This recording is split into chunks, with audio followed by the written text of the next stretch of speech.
Bem-vindo a mais uma videoaula do 11º ano Matemática Simples. Na videoaula de hoje iremos falar sobre o círculo trigonométrico, sobre graus e radianos. Ora, comecemos com a noção de ângulo orientado. São ângulos não nulos nem ângulos giros em que é fixado um determinado lado de origem e um lado de extremidade. Ora, existem dois sinais possíveis para um ângulo orientado. Será positivo sempre que o seu sentido for ao contrário do ponteiro do relógio. Por exemplo, um ângulo assim.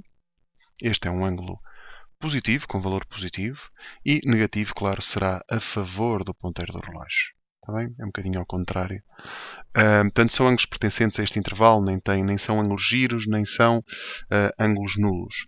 Ora, também existe a noção de ângulo generalizado, que se costuma representar nesta forma, αn, onde α ou é um ângulo orientado ou então é um ângulo nulo. E o n é o número de voltas que esse ângulo dá. Portanto, permite, por exemplo, escrever este ângulo 1125, que é a mesma coisa que ter 45 graus mais 3 vezes 360. Portanto, sobre a forma de ângulo generalizado, por exemplo, fica assim. Portanto, isto não é um ângulo orientado, ultrapassa a volta completa.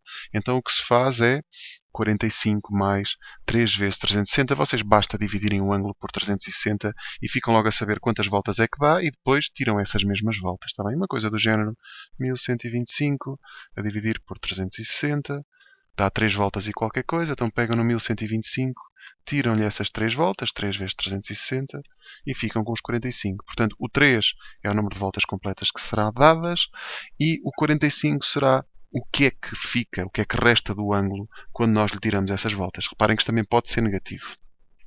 Daqui o que é que sai? Sai que todo o ângulo que tenha amplitude θ pode-se escrever de forma única nesta forma, na forma de ângulo generalizado, e que dois ângulos generalizados caem no mesmo sítio, têm o mesmo lado de extremidade, portanto, se tiverem a mesma origem, caem no mesmo sítio, se os alfas forem iguais. Portanto, terminam no mesmo sítio se os alfas forem iguais, ou então, se tiverem sinais contrários, mas quando somados sem ligar ao sinal, portanto, somados em módulo A360. Por exemplo, um ângulo 220 com uma volta e o ângulo menos 140 com menos duas voltas, está bem? Estes sinais costumam ser iguais, aliás, são sempre iguais. O que acontece é que estes ângulos, embora não pareçam, têm o mesmo lado de extremidade. Porque o primeiro, vamos pensar aqui no eixo do x, anda uma volta mais 220 graus, portanto 180 mais 40, fica mais ou menos por aqui. Este é o meu ângulo alfa. Eu vou chamar este beta. Anda menos duas voltas no sentido negativo, portanto eu vou só mudar aqui a cor. Uma volta, duas voltas no sentido negativo e depois anda 140 graus. Portanto, 90 mais 50. Então vai ter o mesmo lado de extremidade. Eles começaram no mesmo sítio, vamos considerar aqui o ângulo de 0 graus, já vamos falar um bocadinho disso no círculo trigonométrico. Portanto, como eles, embora os ângulos orientados não sejam iguais, como a soma dos seus módulos dá 360, então eles têm o mesmo lado de extremidade. Ora, o que é o círculo trigonométrico? O círculo trigonométrico, ao fim e ao cabo, não é mais do que um círculo centrado na origem e de raio 1. Ora, qual é a vantagem deste círculo trigonométrico? Se vocês considerarem um pontinho qualquer aqui, o ponto A, que tenha coordenadas A minúsculo, B minúsculo, que esteja sobre o círculo trigonométrico, então o ângulo alfa, que se obtém aqui por interseção desta semirreta com o círculo trigonométrico, este ângulo alfa aqui, terá como cosseno a coordenada do A, o x, e como seno o y, a coordenada do B. Portanto, tinha uma aluna minha que dizia que o seno sobe e o cosseno corre. Corre como se fosse tipo uma porta. Portanto, o seno vê-se verticalmente e o cosseno vê-se horizontalmente. De onde é que vem a tangente? Há duas maneiras de fazer isto. Ou dividimos o seno sobre o cosseno, que fica B sobre A, ou então utilizamos aqui esta reta auxiliar, que é a reta das tangentes, que é uma paralela ao eixo dos y, que toca aqui no ponto 1, 0. Se vocês prolongarem o ângulo, esta alturazinha aqui é a altura das tangentes, está bem? Eu aqui até falo deste ponto C, que é o ponto 1C. Porque é que é 1? Porque esta reta toca aqui neste ponto, é uma reta vertical. Este C que está em cima, se estiver coordenadas, por exemplo, 1, 3, então a tangente daquele ângulo é 3. Se tiver coordenadas 1, 0,75, é porque a tangente vale 0,75. Daí chamarem muitas vezes esta reta a reta das tangentes. um pequeno à parte, se nós, em vez de termos o círculo trigonométrico, tivéssemos um círculo centrado na origem também, mas de raio, por exemplo, 3, imaginem que o raio deste círculo era 3, então as coordenadas deste ponto A aqui seriam 3 cosseno de alfa e 3 seno de alfa. Lembram-se que há bocadinho as coordenadas eram só cosseno de alfa, seno de alfa, porque o raio era 1. Portanto, isto não se pode generalizar mais para qualquer círculo de raio R. As coordenadas deste ponto A serão R cosseno de alfa e R seno de alfa. Há muito jeito isto, há muito exercício onde isto aparece, portanto, onde não se fala propriamente de círculo trigonométrico, mas de algo semelhante. Ora, relativamente aos quadrantes, eles são 4 os quadrantes, eles começam-se a contar, portanto, eu como vos disse há bocadinho, este é o ângulo 0 graus, o sentido positivo é ao contrário do ponteiro relógio, negativo a favor, e os quadrantes medem-se assim, está bem? Neste sentido aqui. Portanto, primeiro, segundo, terceiro e quarto quadrante. Quadrante porque estamos a partir em 4 fatias o nosso eixo ortonormado x ou y. O que é que sai daqui? Como eu vos tinha dito há pouco, o seno sobe, o cosseno corre. Então dá para saber, com uma relativa facilidade, quais é que são os sinais do seno, do cosseno e da tangente em todos os quadrantes. Por exemplo, vou escolher aqui o quarto quadrante. Porquê é que no quarto quadrante o seno é negativo, o cosseno é positivo e a tangente é negativa? Porque no quarto quadrante as alturas são negativas, estão aqui em baixo. A altura é o seno, menos. O comprimento é positivo, está do lado direito do plano. Portanto, o cosseno, desculpem, é positivo. A tangente é 1 a dividir pelo outro. Menos por mais dá menos. Está feito. Tá? Vamos falar só um pouco sobre alguns ângulos especiais. Eu já tinha deixado isto na última aula. Queria falar um pouco sobre outro tipo de ângulos. Estes 90, estes 0, 180 e 270 são, no fundo, os ângulos que separam os 4 quadrantes. São os 4 ângulos. Ora, como o círculo trigonométrico tem raio 1, então, por exemplo, o cosseno de 90 graus vale 0 e o seno vale 1. Porquê? Porque este ângulo não tem comprimento nenhum, e o comprimento, não sei se recordam, era o cosseno corre, e a altura vale 1. Quer dizer que o seno que sobe, o seno vale 1. E daqui conseguem-se tirar todas as medidas. Só uma pequena chamada de atenção aqui. Nos 90 e nos 270 graus não existe a tangente, porque quando fazemos 1 sobre 0, isto não se pode fazer, não se pode dividir por 0. Pode-se dividir o 0, mas não se pode dividir por 0. Aliás, se fizerem experiência na calculadora, isso não acontece. Mais ainda, lembram-se daquela retazita das tangentes que a gente falou? Se pegarem no ângulo 90 graus e o prolongarem, nunca vai encontrar esta reta. Vai ficar sempre paralela. Então, não existe tangente de 90 e 270. Dos ângulos verticais não existe. O último ponto que queríamos falar agora, antes de passarmos aos exercícios, hoje a aula teve uma componente teórica um bocadinho mais pesada. Portanto, é facilmente, portanto, é com relativa facilidade que se conseguem passar de graus para radianos.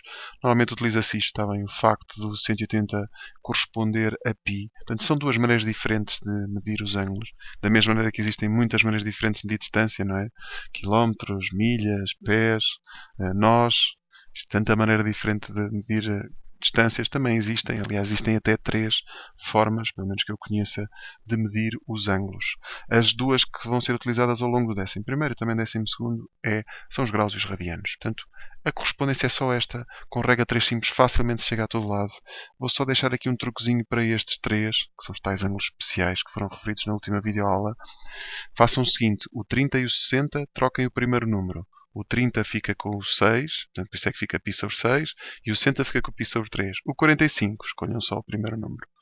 É π sobre 4. Claro que isto podia-se fazer com regra 3 simples, mas ficar memorizado, melhor ainda, não é? Mais rapidamente memorizado.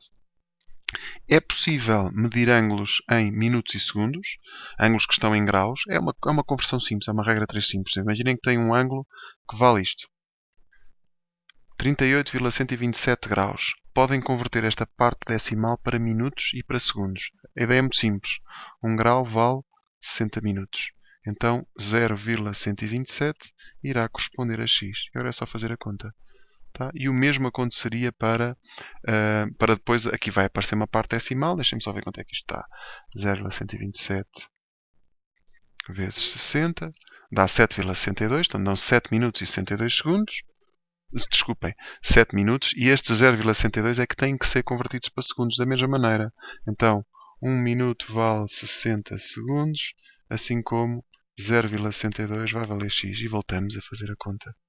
Tá? Portanto, 60 vezes 0,62, só convertemos a parte decimal, dá 37 segundos. Portanto, aquele ângulo valia, já não lembro quanto é que era o início, mas valia, não sei se eram 35 graus, 7 minutos e 37 segundos. Já não me recordo quanto é que foi o primeiro ângulo. Já apaguei. Últimas observações antes de passarmos propriamente à resolução de exercícios. Se vocês quiserem saber, isto vem do nono ano, este quadro foi dado no nono ano, portanto não é propriamente nada de novo. Imaginem que vocês vão comer uma tarte e a tarte tem de raio 20 cm. E alguém partiu uma fatia e viram que a fatia tinha 32 graus de ângulo ao centro. Se vocês quisessem saber qual é que era a área da fatia comida, podiam utilizar esta formazinha aqui para saber a área do setor. Portanto, como 360 está para πr ao quadrado, π vezes 20 ao quadrado, assim como 32 graus está para x. Pois há muitos exercícios que utilizam este tipo de conceitos, está bem? Portanto, eu tenho aqui as duas situações, uma que diz respeito a setores, que tem a ver com a área do círculo, e outra tem a ver com comprimentos de arco, que está relacionado com o perímetro. Mas vamos já passar a resolver exercícios sobre isto. Temos aqui alguns exercícios. O primeiro diz respeito a uma conversão de graus para radianos e o segundo de... Desculpa, a primeira é de graus para radianos, o segundo é de radianos para graus. Portanto, como é que isto se pode fazer? Só abrir aqui o Corel Painter. Podemos fazer uma regra 3 simples, ok? Portanto, como eu vos tinha dito há pouco, podemos converter o 225, podemos dizer que 180 está para π.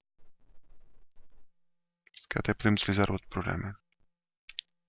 Portanto, 180 está para π, assim como 225 está para x. Podem fazer assim, fazem regra 3 simples, simplificam a fração que resulta daqui, mas há um processo um bocadinho mais rápido, que é este. O 225 é 180 mais 45. Ora, o 180 era π. O 45 nós vimos há bocadinho que era π sobre 4, então isto vai dar 5π sobre 4. Estão a ver? É um bocadinho mais rápido. Aqui vai dar a mesma coisa. E o 765 podem fazer da mesma maneira. É 720 mais 45. 720 são duas voltas completas. Cada volta vale 2π, isto vale 4π mais π sobre 4. Passam ao mesmo minador, multiplicam isto aqui por 4 e vai dar 17π sobre 4. Ora, converter de radianos para graus não é mais rápido. Troquem o π por 180. Portanto, aquele ali dava 3 vezes 180 dividido por 4. Dá menos 135 graus. O outro é a mesma coisa. 11 vezes 180 dividido por 6. Que vai dar 330. Simples. Estão a ver? O ângulo generalizado daqui, eu já vos tinha explicado há pouco como é que isto se faz. Faz-se 1146 a dividir por 360 para ver quantas voltas completas é que damos. Damos 3 voltas. Pegamos no 1146, tiramos as 3 voltas e vemos qual é que é o ângulo orientado que lhe está associado. Portanto, são 66 graus mais 3 voltas. Portanto, isto é igual a 66 graus e 3 voltas. E vamos à última linha. Diz apenas o seguinte: do ângulo alfa sabe-se que a tangente vezes o cosseno é positivo e que o cosseno vezes o seno é negativo. Queremos saber qual é o quadrante a que ele pertence. Olha, eu vou começar aqui por este. Para a tangente e o cosseno terem o mesmo sinal, é porque ou estamos, vou aqui ao resumo, ver quais é que são os quadrantes, para não estar a desenhar tudo. Portanto, tangente e cosseno terem o mesmo sinal. Ou é o primeiro quadrante, ou então é o segundo. Aqui é que o cosseno e a tangente têm o mesmo sinal, não é? Porque o produto está positivo, mas o cosseno e o seno têm que ter sinais ao contrário. Ora, voltando aqui, o primeiro quadrante nunca poderia ser, tem que ser o segundo. É no segundo quadrante que este vezes este dá positivo e que este vezes este dá negativo. É o único onde isso acontece. Também uma aplicaçãozita de círculo trigonométrico num exercício que tem a ver mais com os sinais das fórmulas das formas trigonométricas, ok? Espero que tenham gostado desta aula. Até breve.